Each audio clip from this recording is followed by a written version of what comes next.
Welcome to The Flirty Vegan, the podcast that motivates you to thrive through plant-based living. I'm your host, Jenny Shafitz, certified life, breathwork, and vegan lifestyle coach. After decades of dieting and deprivation, I found the secret to living a compassionate, nourished life. Whether you've been vegan for years or you're just flirting with the idea, prepare to be inspired by real people who courageously chose health and love. It's time to look better, feel better, and do better.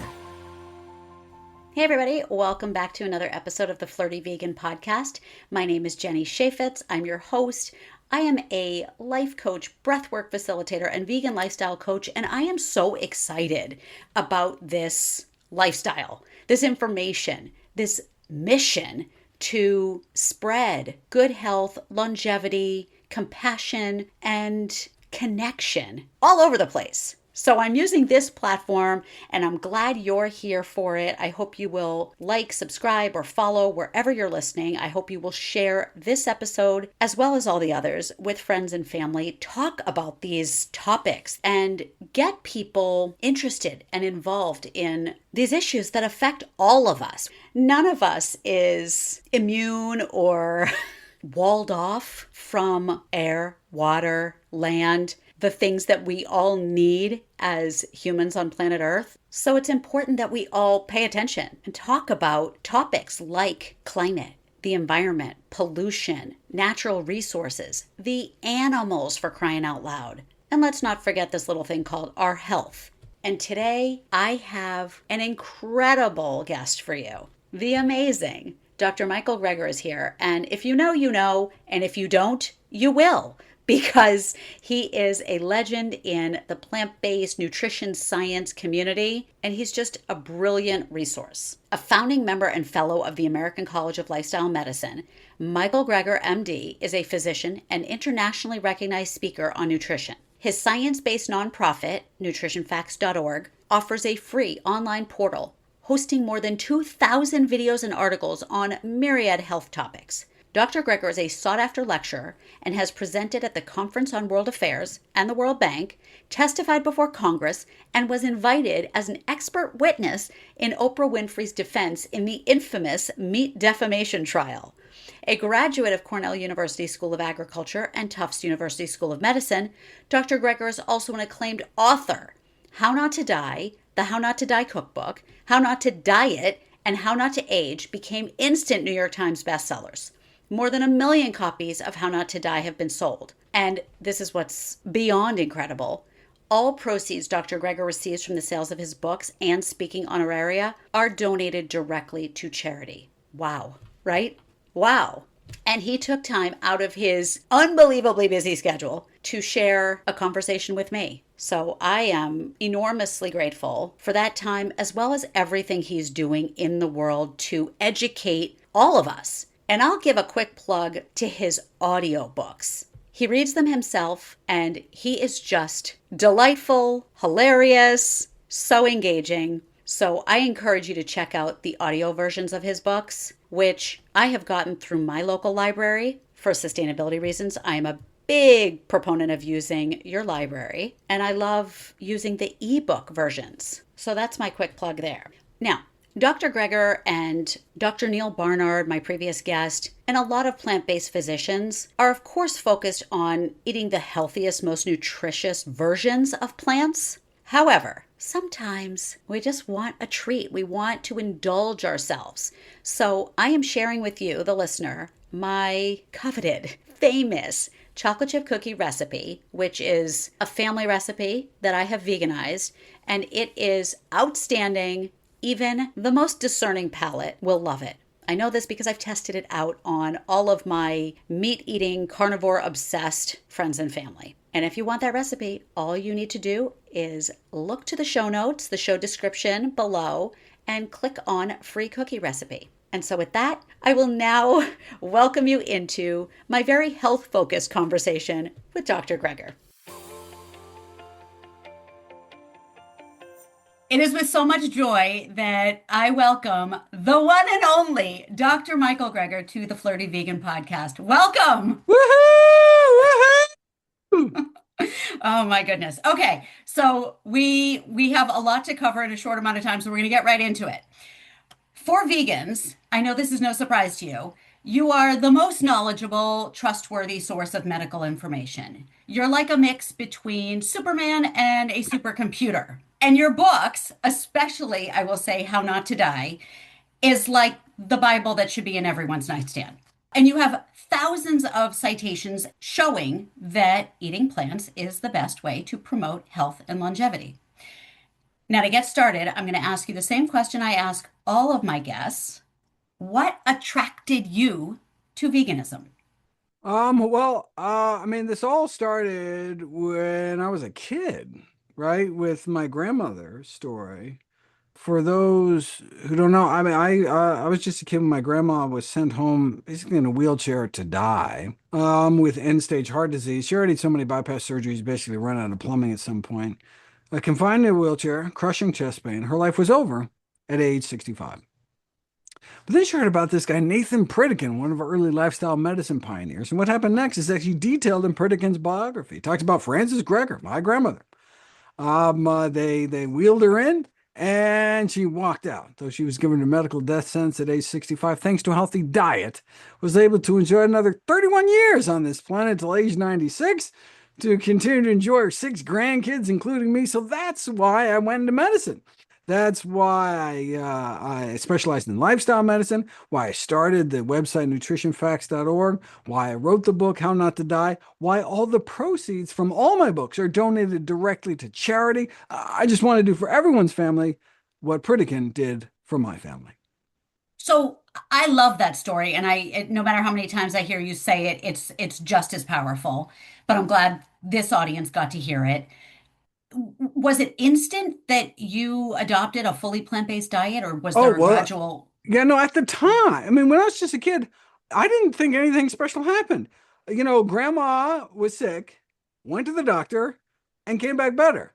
That's what's supposed to happen when you go to the doctor. Like it made, I had no idea that anything special, groundbreaking had happened. At the time, we Love didn't it. think, heart disease, the medical profession didn't think heart disease is reversible. It's how you get worse, worse, worse, and then you die. Pritikin was the first one to show no, you can actually reverse the course of the number one killer of men and women in this country. So it really wasn't until 1990 with the publication of Dr. Dean Ornish's landmark lifestyle heart trial, which proved in a randomized controlled trial. So Pritikin worked at a time where there was before angiography. Angiography is a way you can take kind of live action x-rays of people's blood flow in people's arteries that circle the heart, and you can inject a dye and you can see how closed off they are. But we didn't have that back in Pritikin's day. And so all we had were clinical diagnoses. So someone comes in and says, oh, I got chest pain every time I walk up the stairs. They're like, oh, you have heart disease. Here's all the surgeries and the drugs and everything we're going to do for you. And it's just going to get worse, and eventually you're going to die. But we can slow down the rate at which you collapse. Pritikin took people in that kind of situation and then apparently reversed their disease because all of a sudden, no more angina. Now they're running marathons. And okay, so now the medical profession was saying, oh, well, since heart disease is not reversible, then the fact that they're running marathons mean they never had heart disease. So it was like maybe what was chest pain, oh, they just had bad heartburn or something, right? So Yeah. there was this real skepticism that he was actually reversing heart disease. Mm. And so it wasn't until Ornish came along where he could do something called quantitative angiography. We actually measure how open the arteries are and so for the first time, that those randomized to eat a whole food plant-based diet as part of this kind of lifestyle program, their arteries actually started opening up on average without drugs, without surgery, just a healthy plant-based diet and lifestyle program compared to the control group, and their arteries continued to get worse. And so within weeks, the chest pain was going away, and the plant-based group continued to get worse. In the control group, who were told to just continue to eat the diet, whatever diet your doctor tells you to eat, and so then did 5 year follow-up studies, and then we had all sorts of new fancy technology like nuclear imaging scans. You actually measure the blood flow in the heart muscle itself and could show this dramatic reversal of heart disease, of this clamping off of blood flow to the heart muscle that can result not only in that angina, but eventually heart attack and sudden death. So this was all kind of early on. But so Ornish was the first one to actually show it. Black and white. Here's the pictures, right? You can actually measure objectively this reversal of heart disease. And so, my family had known it forever, right? But here it was published in one of the most prestigious medical journals on the planet. And so that's what did it for me. I was like, well, oh my God, all right, this is it. The science is in. And so ever since then, which was July 1990, I've centered my diet around plants That's amazing. because I That's don't so want to amazing. die. I got stuff to do. Right? And shouldn't everyone have that same attitude? Okay, so we're gonna get really into it now. I would like to hear how you define good health. Oh, well, I mean, so the World Health Organization defines good health, which I would agree with, as not just the absence of disease, right, and disability, but with these positive attributes like vitality, good mental health. And so there's kind of this positive aspects beyond just not being, stricken with disease.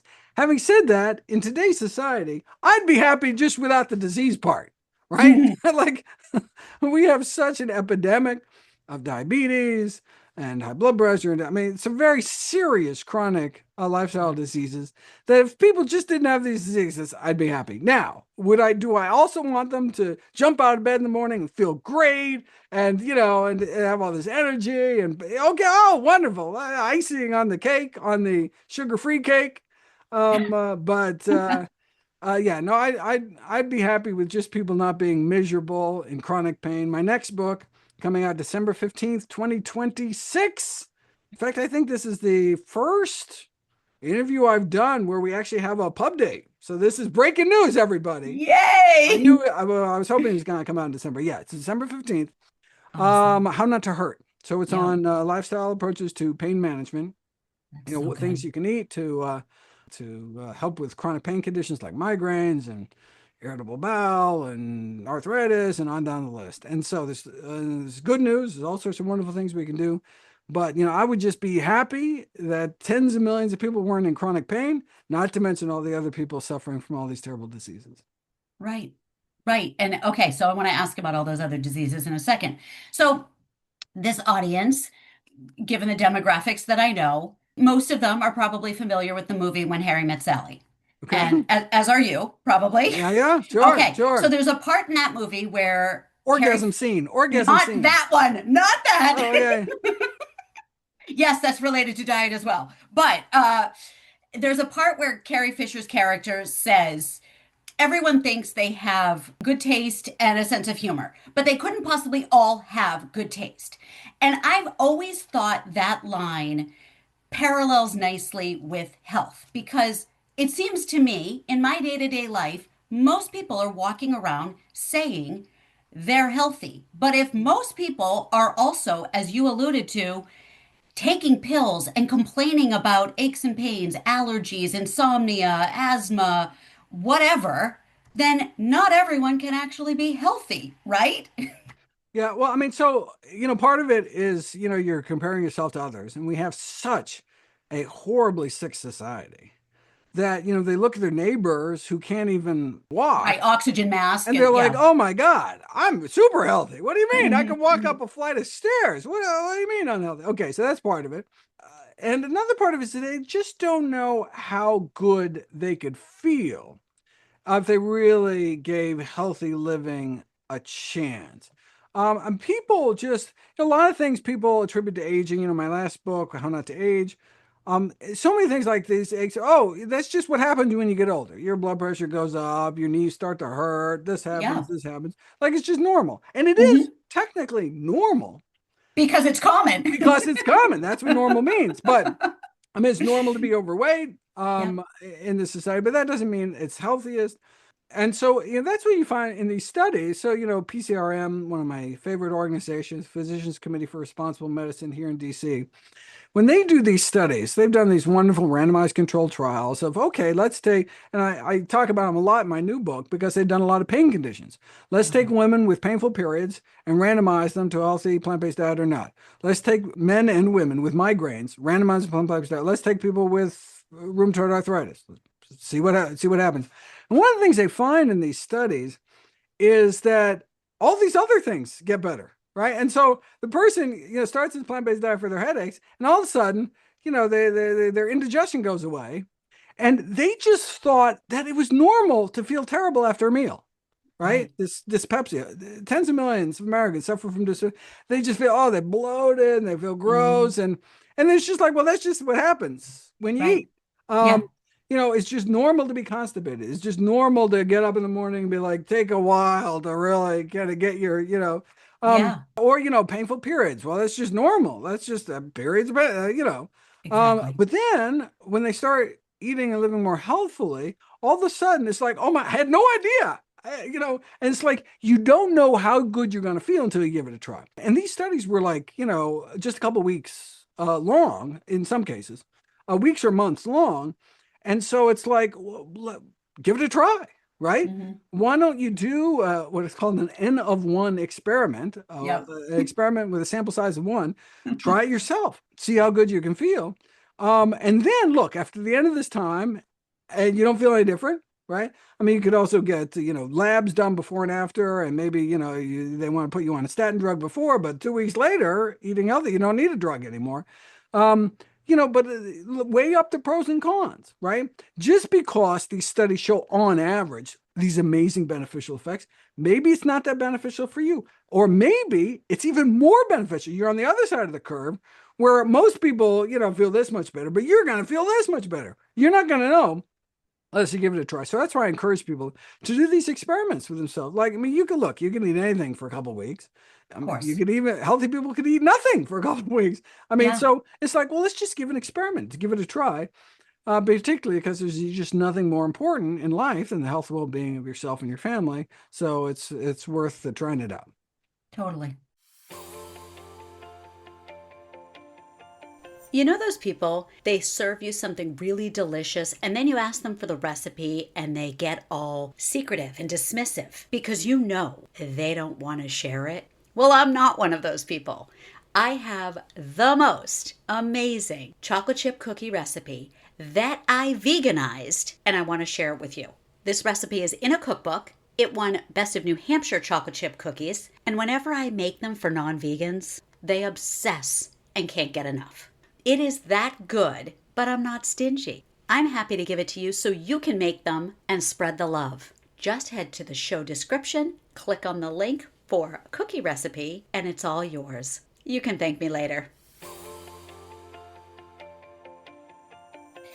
I heard you in an interview with Dr. Furman, who will soon be a guest on this show as Oh, well. great. And I heard you say, I'm paraphrasing here, that no one should resort to pharmaceuticals unless there's no other option that would give them the same or better outcome. Does that resonate with something Oh, you're that's familiar with that actually that's I mean statement that's actually a that you've quote made? going back to Maybe Maimonides, this something like, famous physician, centuries ago. That I forget the exact quote, but right, nothing should be treated with anything but diet if it can be treated with diet. I mean, that okay, obviously, right? right. But now, having said that, some people are not willing to change their diet, in which case drugs can reduce their risk. And in other cases, uh, there's no reason you can't do both. Hmm. So maybe you're at sufficiently high risk of heart disease that they want to put you on a statin, and people come to me and say, "Should I start the statin or not?" I'm like, why is there this false dichotomy, right? Hmm. Start the statin and start eating healthier, see where your cholesterol goes, and then you can start weaning off the drug, see what happens to your cholesterol, right? There's no, that's the wonderful thing about safe, simple, side effect free solutions like a healthier Right. diet. Is you can do that in addition to whatever else. Someone comes to me, oh, I just diagnosed with this cancer. Should I do chemo or should I do diet? I'm like, what do you Right. mean? Or regardless of what you choose to do, you and your physician choose for you based on your values, based on your, whether it's radiation or chemo or both or neither. Under all those circumstances, you can still eat healthier and improve your chances and even reduce some side effects of the conventional treatments. Right. So Right. there, it's important for people to recognize you can have, you can always add healthier diet to anything else. It's like, oh, I've got some horrible thing happening to me. Should I, treat it or should I stop smoking? It's like, what? Well, stop smoking, right? Right. And in addition to what else we can do for it. Okay, so if you have a headache or if you have allergies, would you call yourself anti-medication? Is your first thought, let me do something or recommend to others do something other than take the pills? Medications kill 106,000 Americans every year. One of the leading causes of death in the United States are pills. And we're not just talking about prescription pills, over the counter medications, like that people don't even think about, Right. like Tylenol, right? Yeah. Or ibuprofen. Some of these Yeah. that we kind of think of as benign drugs, over the counter Yeah. drugs, kill lots of people and have serious side effects. You never take those drugs? No, you should only take those drugs when the benefits outweigh the risks. Okay. Funny, Siri just heard me say something and started saying something. She wants Um, to chime in. that is hilarious. So I mean, so every decision, basically every decision is life is about the pros and cons, right? It's Yeah. rare that Yeah. there's only pros or only cons. Yeah. So there's benefits to these drugs, which is why they're used, very frequently, but there are also downsides. Is there a way to get the benefit without the downsides? Even if there was not a way to get the benefit without the downsides, are the benefits still worth the downsides? One of the most amazing things I learned writing this book on pain was using these anti-inflammatory drugs, not just like these, corticosteroids and things, but simple drugs like ibuprofen and naproxen, these anti-inflammatory drugs, while reducing pain in the short term, you're actually increasing your risk of long-term chronic pain because the inflammatory reaction is a normal reaction, right? When you Right. get, when you get a splinter in your finger and turns all Right. red hot, Right. Right. swollen, painful, that's inflammation. That's a good thing. That's a positive reaction. What it does is it draws all sorts of first line, immune fighters and brings all the blood flow to bring out and helps deal with infection and everything. And so we kind of suppress our natural healing processes at our own risk. And it turns out that the part of these what are called neutrophils, which is what causes, when they all die, they really result in pus. These white blood cells, first line defenders, jump at any cut or wound.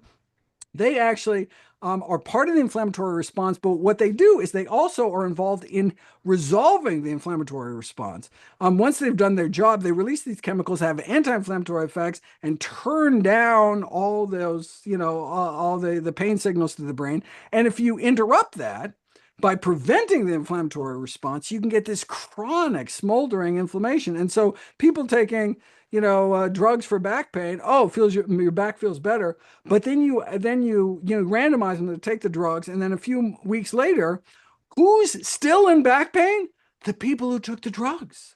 And Wow. so it would have been better if they didn't take the drugs and just use something like a heating pad or something that doesn't have downsides. They're less likely to be in chronic pain. So the irony is Yeah. that even you're like, look, I know, ibuprofen can hurt my stomach lining, blah, blah, blah. But the benefit of me being without pain is worth it. They're just thinking short term. The fact that there's these long term negative consequences to these simple things like taking ibuprofen Yeah. really makes one think, oh my God, we really need to stand back and see if there's any lifestyle interventions that don't have any of these downsides that can be used in place. Yes. Awesome. Now, when I present experts like yourself on this show and even interviewing just day-to-day people, my goal is never to shame the listener for the choices that they're making. That goes without saying. But the topic of GLPs does tend to bring up a lot of emotion. So I would love to hear you explain how the body naturally produces GLP and why that's a better choice than external sources like you were just talking about with ibuprofen. Okay, so yeah, the first thing is this anti-shaming message. I think it's very important to understand that obesity is not some moral failing. The battle of the bulge is a battle against biology. We're living in a toxic food environment, drowning in a sea of excess calories while being bombarded with ads for fast food and junk food, right?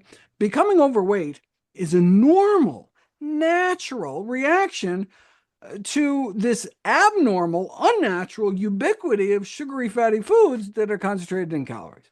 So it's important to recognize kind of where the problem even starts. Now, when it comes to these GLP-1 drugs, obesity so dramatically decreases one's lifespan, reducing life expectancy on average maybe 6 or 7 years, that we can compare these drugs to something like bariatric surgery, where I consider them to be useful as a last resort for those who are unwilling or unable to treat the underlying cause of their obesity, right? The problem is people eat too much crap. And so anything that gets people to eat less crap can be beneficial, but we don't need to rearrange our inside surgically or take $1,000 drug to decrap our diet, right? The drug mechanism, this GLP-1 agonist activity, can be replicated by kind of these safe, simple, side effect-free solutions like the consumption of thylakoids, which are these chlorophyll-rich membranes found in dark green leafy vegetables. So if you randomize people in the morning to secretly slip them some spinach in the form of spinach powder versus a fake spinach like a green, they put it in a smoothie or jam so you hide it. So no one knows who got the spinach, who didn't get the spinach. They break code at the end. And then in the afternoon, you offer them a chocolate bar. People are less likely to want the chocolate bar, have less cravings. In fact, enjoy the chocolate less if they've been secretly slip some spinach in the morning. That's a GLP-1 effect. You get a boost and you eat greens, you get a boost in GLP-1, your appetite goes down, your cravings go down. And the same thing happens with groats, which are whole intact grains. So if you eat whole barley groats, for example, at night, the next morning, your good gut bugs are eating those same groats and they release these compounds like butyrate that actually boost GLP-1 activity. So you get a boost in GLP-1, a decrease in appetite, and people randomized to eat groats versus like a flour product, eat the next morning, hundreds of calories fewer breakfast the next day because they're just not as hungry. All you can eat buffet, but they eat less just because they're not as hungry because of this GLP-1 effect just by eating healthy foods. There are other things I can do with spices have been shown to boost GLP-1 activity and result in weight loss in randomized controlled trials. Turmeric, cinnamon, cayenne pepper, vinegar can do it at a dose of 2 teaspoons 3 times a day. Never straight. You never want to burn your esophagus. Dilute it in water, sprinkle it on a salad or something. So these are some of the ways we can naturally, through the same mechanism, naturally boost GLP-1 and get some of the benefits without the risks of these drugs. Amazing. And I wrote a book called Ozempic. I right. talk about the pros and cons. Yes. So anyone who's considering these drugs, I encourage you to go to your local public library and pull it out and then make up your own mind. Right. Totally. You are a really busy guy. We are short on time because you're so busy. You're busy writing, speaking, creating content, doing podcasts, researching. What is the normal, well, the other outside life of Dr. Greger like? What's a day in the life like? And what what do you like to do? Work, and more work. I feel a tremendous burden to reduce suffering in the world. So every hour I don't work is an hour that work doesn't get done. And there are people out there who, if they only had known about this information, would change their diet and save their lives and, the lives of their families. And so that's why I'm a workaholic and don't sleep as much as I should. What do I do in my spare time? I work more. And what do I do when I want to take a break from work? I do different work to kind of mix it up. But that's all day, every day is basically, that's just how I roll. Although I do kind of consider this part of my work, if I was said to have a hobby, it would be philanthropy. So I'm a big advocate of this movement called effective altruism, which is trying to find high impact ways to do good in the world. There's some amazing charities out there like Greener by Default or The Balance, this organization that Nutrition Facts actually created, which is working in schools to get healthier eating among school children. So basically, nutrition facts, we put out the information, but information doesn't do any good unless people actually, actually eat, change their Yeah. behavior. And Yeah. so, I fund a lot of organizations. That's where the book money and stuff goes to these organizations actually doing it, like making, default, healthier options in hospitals and corporate cafeterias, and just trying to nudge people in the direction of healthier eating. And so I spent a lot of time kind of researching my spare time, researching, what's the best way, most high impact way to distribute these resources. Because I mean, these books, they, generate millions of dollars, and it's like, well, I want to spend every one of those dollars in the way that's most impactful to, help the most people. And so, if you can find an organization that does 10 times more good with the same amount of money than some other organization, oh my God, you can do 10 times more good with your money. Like, that's amazing.